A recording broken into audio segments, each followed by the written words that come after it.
Let me see if I can make this a little bigger for you guys. If you have a 24-year-old son like I do, how are you helping to set him up for life? He currently has his 401k through his job, and my $25,000 Robinhood portfolio would be gifted to him as well, which is this portfolio that I'm on. This is going to be Jeremiah's portfolio. I'm already trying to figure out the paperwork on how to gift him this portfolio. I just want to give him one double. So once I can double this portfolio, or maybe get it to 100,000, that's going to go over to my son as part of his inheritance. Then I also have a whole life policy that I started for him shortly after his sister died. So this is going over 4 years, and I put like $80 a month into that whole life policy. So it's not doing too much. And then I put on here, I was thinking about starting a Roth for him through the Robinhood, because you can start a Roth. Since I'm going to gift him this portfolio, I already talked to, because I don't qualify for a Roth because of my income, but Jeremiah does. So I could set up a Roth for him, and I was going to max it out for like 3 years as well. That way he's got some money growing tax-free as well. And then I'll also be helping him purchase his first home, and he's the beneficiary of half of my life insurance. I don't want to rob him of trying to figure out life, trying to figure life out. It's a struggle I deal with as a dad. Any pointers? So there's that. And then Chris Patel chimes in. Ask yourself if any of these things would have helped you early in life or hindered you in life, and apply that back to your son. Some people will say, well, time back then were different. Yeah, they were worse, and somehow we made it work. So there's that. So I think that's pretty sound advice. All that sounds great, assuming you already are set up for retirement and have 6 months. So obviously this guy doesn't know me. And I'm pretty set up. Yeah. 6 months of expenses. I got like 60 years of expenses. I think we're okay, bro. Let's see here. Let's talk about this one. How about instead of I gave, start with an idea of share your success that I've been coaching my son since he was a fucking kid. Let's keep going with there. I don't need the parental advice. We're talking about actual instruments on what we could do for the kiddos. So let's see. Ben Pearl. This guy's a golf coach. I think he fits golf clubs or something. I like the way this guy talks on X. I don't have any pointers as I'm a new dad starting on the same path with the same goals. My son will have $5,000 to compound from birth till he's 25, with another $1,200 added yearly. That's awesome. So $100 a month. That's great. What I really hope is he learns the value of being your own savior and not relying on a job. Right on. I love that one. There's Billy Michael. This is Bill White from our chat, guys. Do things to help him, but don't tell him about it until he starts asking questions and wants to follow in your footsteps as an investor. Right on. My kids all get a Roth on their 18th birthday and money to help fund. Don't worry. They also have earned income. Right on. Once they witness the power of investing young, they will forever find ways to contribute on their own. I agree. Have to save on rent for the foreseeable future. Why? Low burn means he will take big risks in his 20s. You're a good father, man. Find out if his company offers mega backdoor Roth IRA inversions, can put more money into the Roth IRA, basically 401k after there's a limit, regular vote, like 76 down. Awesome. Yeah, he works for I'm drawing a blank, USA. So I don't exactly know what's going on with their situation, but they match him like 4 or 5%. And he's only investing up until that point. Like I told him not to put any more into his 401k. Buying any Bitcoin for him. Jeremiah does not own any Bitcoin. Or if he does, it's on his own. I don't have any for him. It sounds like you've done plenty. Let him learn a few lessons on his own. Set up a 521 for your grandkids someday. I don't have any grandkiddos, but that's definitely something that I will consider. It's great what you're doing, and it's more than 95% of people that get that help. As long as he receives it and doesn't mess with his hard work and nothing for free state of mind, it's all good.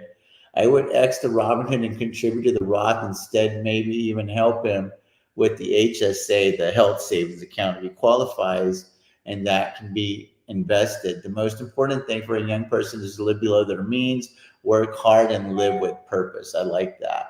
You can help him financially in a different form as you are capable and you should, but most importantly, make him as financially sound and practical as you. Without financial knowledge in a decade or two, he may lose everything that you give. Agreed, agreed, agreed. These are all really, really sound things. And then over here, buy Tesla now. Everyone's all everyone's always like they want to see you lose on this platform. Sometimes it's kind of funny. So anyway, in Canada, football has only 3 downs, and the winner of the Grey Cup wins a year's supply of maple syrup. So anyway, guys, so if you have a little kiddo, little teaching segment, what can you do? What would you do? What should you do? If I had to do all over again, what would I do? What instruments would I utilize? Well, the first thing that I would do is I would open up. I'm in a different situation now, right? Is I would open up a trust first and foremost. And I wouldn't give him access or her access to that money until they're like 25 or 30 years old. Because I don't want to rob them of the struggle to figure things out. And I would have like a checklist. Like I got this from Shaquille O'Neal. Like Shaquille O'Neal says, you don't get any of my paper, any of my money, unless you can give me some paper, meaning like a college degree or something to that effect. I'm not real big on college though, but I would like to have some parameters in place to where the kiddo has to do X in order to get Y, because life's all about cause and effect. So I would like to incentivize them to go out and do good things in order to be rewarded for that. I don't want the kiddo just to be rewarded for being alive. I don't want the kiddo to be rewarded just for being born, because what does that teach them? Like I just don't understand that. And I have a lot of wealthy friends that were just born that way. What can they really teach me about making money? Maybe their dad can, their mom can, but what can they teach me? Just to be born, like, I mean, I've never understood that, right? So, and it's not no fault of their own. I'm just saying, like, if you didn't take the ball and run, like if your parents handed you this beautiful baton and you're like 10 steps ahead of the other guy because you're in a different situation, you got to keep running. But what instruments can you use? There's 529s. There's obviously the health savings account. There's all of those things. There's little Roths that you can open for your kiddos. There's a bunch of stuff that you can do. And I think all of those things are great. And I've done all of those things for my son. And I was doing those things for my daughter as well, before she decided to take her life. But the one thing that you could do that probably trumps all of those things is give them the financial education so that they could figure it out on their own. Because if you're in a situation to where you figured it out, you have to trust that they could figure it out too. Because the most important tool that they could ever have is the knowledge. The money will help, but more importantly than the money is the tool, is the education, is the know-how. Because the one thing that, like, if you lose everything, like if you're kind of like been at the top and if you lose everything, you never start at zero, you start from experience. So I would hope that like my son would be able to watch like these YouTube videos and he would be able to lean on my experience if he wanted to like do something in this financial arena or whatever. And then the other thing that I would encourage them to do is exactly what my son is now doing. My son was paying about $2,000 a month for a 2-bedroom apartment. He's 24 years old. He makes like $4,000 a month. So half of his money was going towards his apartment. I pay for his Jaguar. So I told him, I go, hey, Jeremiah, you're 24 years old. He just turned 24 on April the 11th. I go, I got some good news and I got some bad news. The good news is you are pretty much set up for life. That's the good news. The bad news is you're going to go through life and it's going to get a little bit hard for you for the next couple of years because you need to understand the value of money. And you need to understand that just because I figured it out doesn't mean that you have already figured it out. You don't get to piggyback off of my success right away. You need to earn it. So this is what I need you to do. I need you to hand over your keys to your apartment and you need to go live home with mom. And you need to save that money from your rent and you need to pump it into your investments so that your money can work for you. So you go live with mom. She's got the space. She wants you back. She could use you. And you're going to go do that for 6 months to a year. And you're going to go pump another 10, 20, 30, 40, $50,000 into your investments. I want you to match the monies that we have in the Robinhood account. And then together, whenever this account looks between the monies that you can pump in and the monies that I have here, you got yourself $150,000, $200,000 to work with, maybe more like $300,000 to $400,000 to work with margin. You now have an instrument that can give you anywhere from $8,000 to $12,000 to $15,000 a month the rest of your life. So for a little 1 year sacrifice to go live, play video games in your room, because that's what he does at his place anyway, right? His 24-year-old kid. They don't talk to nobody anymore, bro. All they do is they play these stupid fucking video games with headsets on. I mean, the population is going to grow extinct anyway, right? Because nobody's having sex anymore. These kids aren't. So it's just like they go play, put your little fucking headset on after work and live with your mom, save that $2,000, pump it into your investments. You're going to learn how to sell options. You're going to go put your little bullshit 8 hours a day working for the man at USAA. Keep maxing out your 401k, which is about $16,000, $17,000 a year. So you're going to do that. So I want you to get to $100,000 with your 401k. I want this Robinhood account to get to $100,000. Then I want you to help me wheel it so we can get you a couple of doubles. And then you have an instrument that can get you 6 figures a year selling the options. And then now the world is your fucking oyster because you can do whatever the hell it is that you want to do. And I will help you out with your next car, but only half now. I'm done. Because your car is about $1,000 a month for the payment and the insurance. It's actually about $1,100 a month. So instead of throwing that money away, I'm only going to help you out with about $400. I need you to go buy a stupid Tesla because those are super low maintenance and they're cheaper than the Jaguar. And you don't have to put fuel anymore. You'll charge up for a fraction of the cost. The cars don't break down. The only thing you got to do is tires and stuff. So it's just the most economical car that you can go buy right now. And then I need you to get your ass up 2 or 3 days a week, turn on your fucking Uber and Lyft app and go make yourself $300 or $400 a week so you can pump into your Robinhood account.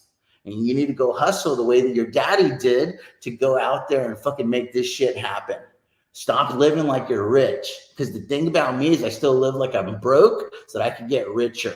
I'm always living on the defensive. Like you always want to live like you're broke, bro. Like you don't want to go broke looking rich.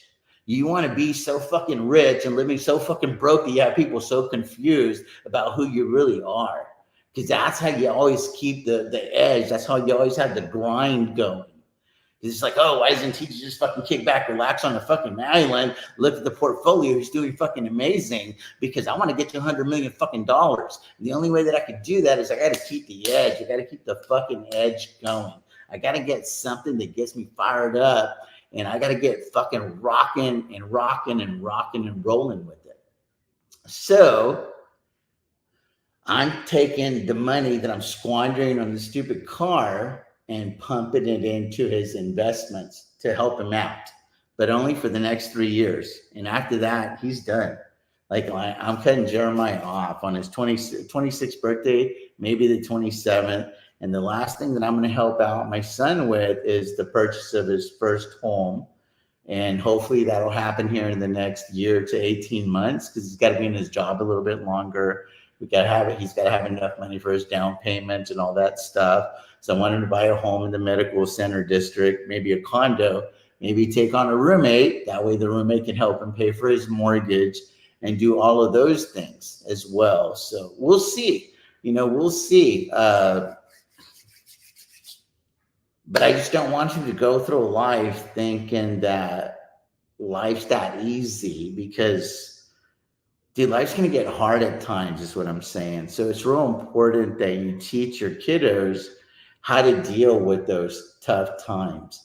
Because if you just show them, like, if you just use your success and you use that as like a shield for them, you're robbing them of how to deal with the real world, if that makes sense. Like, I remember when I was having this car repoed, I just finished college. So this was probably 1998 or 1999, something like that. I was born in 75, so do the math. I wasn't that old. So this is 85, 95. Yeah, so I was about like 23 years old. I just finished college. I was trying to figure it out. Jeremiah wasn't born yet, because he was born when I was 25 years old. And I had this Camaro. I had this Chevy Camaro, a 1996 Camaro that I had bought. I had this 1992 40 SX. This was like one of the biggest financial teaching moments of my life. So I want to share this story with you guys real quickly, and I got to run. So I had this 1990 240 SX Camaro, a Nissan 240 SX hatchback. Her name was Rose Thomas. That was my car's name. And that's a story for another day on how she got her name. But anyway, she was paid off. My parents helped me buy her when I was in high school.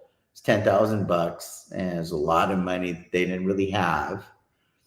And, so a lot of sacrifices on their part, and they got me that car. I went to college or whatever. But then I finished college, and the car started breaking down a little bit, so I didn't want to deal with it. So I thought it was a good idea to sell the car for $2,000, use that money to go take on a car payment. So I bought this 1996 Chevy Camaro, and it was an absolute fucking lemon, dude. Like, this car was like $300 a month, another $150 in insurance, because I wasn't 25 years old yet. So I didn't realize that insurance was expensive, because I'd never done any of these things before. And anyway, long story short, I had the car repoed voluntarily, because it was always breaking down. So I called Capital Chevrolet in Austin, and I'm like, hey, dude, come pick up your fucking car. This car sucks. So I didn't know what that was about to do to my credit. I didn't understand how that all worked. So I called my dad, and I'm like, hey, Pop, I just told him to pick up the stupid car because it's always breaking down. So now I need to go buy another car. And obviously my dad knew how credit worked. And he was like, okay, well, wait like 30 or 45 days and go try to do that and let me know how it works for you. And I was like, well, I need a car now. He was like, no, he goes, you won't be able to do that now because you still have that car on your credit. So what my dad was trying to do now, because we've had this conversation after, is he wanted to make sure that repo showed up on my credit. He knew that the repo wasn't going to be on the credit right now. So I went to go get another car, and they were like, you don't qualify for this car. You need a cosigner because you just had this car repoed. And I'm like, what do you mean repoed? Like I didn't even know what that was. This is how financially ignorant I was at the time. And they're like, yes, you didn't make payments on your car and the bank repossessed it. And I'm like, hold on a second. That's not how it went down.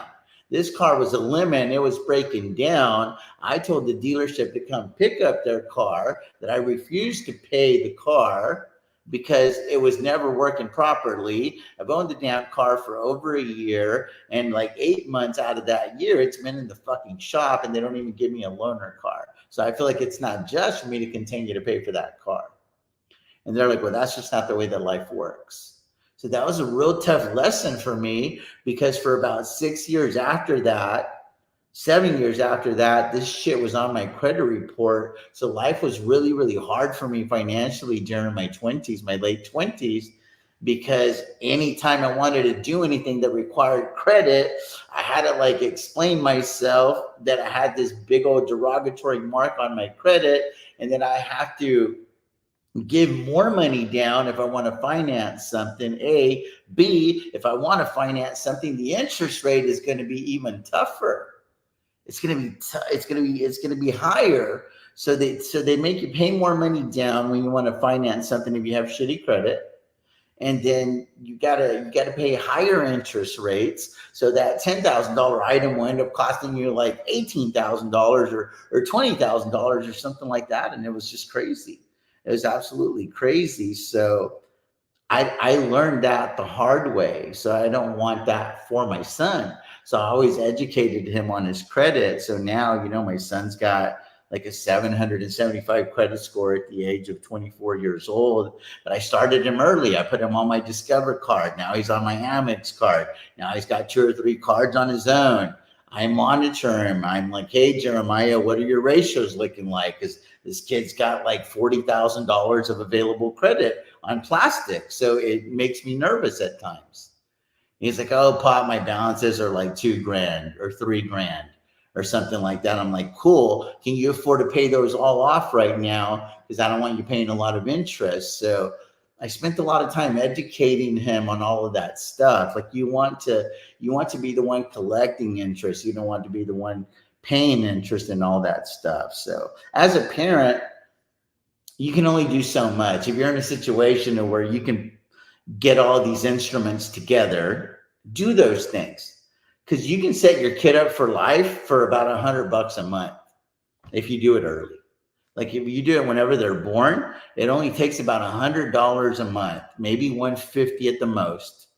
And you use the power of compound interest, and these kids are not going to cost you any money whenever they're grown, because they will have enough money in that nest egg due to the power of compound interest to where it's no skin off your back. They're going to have enough money for college. They're going to have enough money for probably their first car, down payment, first house, all of that stuff. Especially if they have like some side jobs, hustles, birthday monies and stuff you're like pumping in as well. And the kid's like really financially responsible growing up. And let's say you start out with like that Ben Pearl was saying, like $5,000, and then you're adding $100 a month. That kid's going to be set for life with just that amount of money. And then they go get their first job and they're pumping, another $100, $200 a month to that. Dude, I mean, that money's going to grow quickly. It's going to be astronomical. It's going to grow exponentially. It's going to be absolutely awesome. So I think there's 2 things that you could do. One is you could do the things you could do financially, basically with money.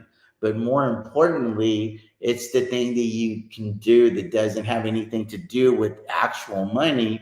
It's devoting your time, your effort, your attention to parenting these kids and giving them the knowledge that perhaps maybe you didn't have as a kid. Because, their generation, maybe it was like voodoo. It was like taboo to talk about money. It's like Catholics talking about sex with their kids, right? It's like, it's taboo. You don't do that kind of stuff. So I don't know. So those are the things that I've learned my 49 years on this earth. Been a dad for 25 years. Take that for what it's worth. And it's hard being a dad, man. It's hard and it's expensive. But if you don't handle these things early, what happens is as these kids get older, the things that they ask you for become more and more expensive as well. And it's very, very painful whenever you have to tell them no. And telling them no because you want them to learn a lesson hits differently than telling them no because you simply can't afford it.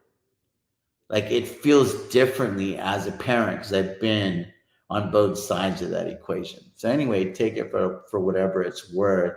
I see a lot of good comments here, like the millionaire next door and all that stuff. And my first car was a Camaro. What a piece of shit. I could not agree with you more. My God, dude. Mine was a Camaro RS, a red one. Jesus, dude. That car sucked. My parents put me on their card and they never paid it off. Man, that's rough. I would not do that to my son. Yeah, that sucks. Jeremiah has been on my Discover card for probably 6 years, something like that, and that really helped him out. And then he got a couple cards on his own. Where Jeremiah screwed up though is Jeremiah could have already been on like 3 car notes and he chose not to. His mom told him, don't do it. It's too risky. This, that. I was working in the oil field at the time and I had gotten a little BMW 428 for him. And the mom's like, no, don't do that. Just have dad carry the note. And I'm like, I'm going to make the car payment.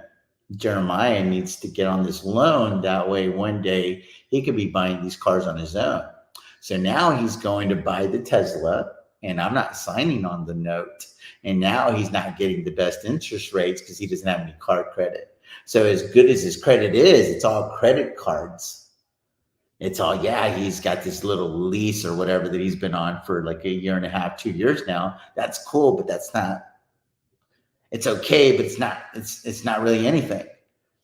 He could already had 3 vehicles that were bought and paid for on his credit, 3 trade lines that were cars. So he would have been a lot further along if him and his mom would have listened to me. So that was a little lesson that he could have, hopefully he'll learn for the next time, because I'm not going to help him on the purchase of this car. He needs to learn that lesson. Like he needs to learn that whenever there's an opportunity to ride my coattails on something because it's for his own good down the road, he needs to do that, because down the road I'm not going to be there to be able to help him out. So that's the thing. Anyway, guys, I gotta get rocking and rolling, man. Looks like the market's red again, guys. So just keep your head down, sell calls, sell puts, collect premium, do it on high conviction stocks, and I think we'll all be okay. TJ the Wheel Deal signing off. As always, guys, stay blue, stocks green. Peace out. God bless you guys.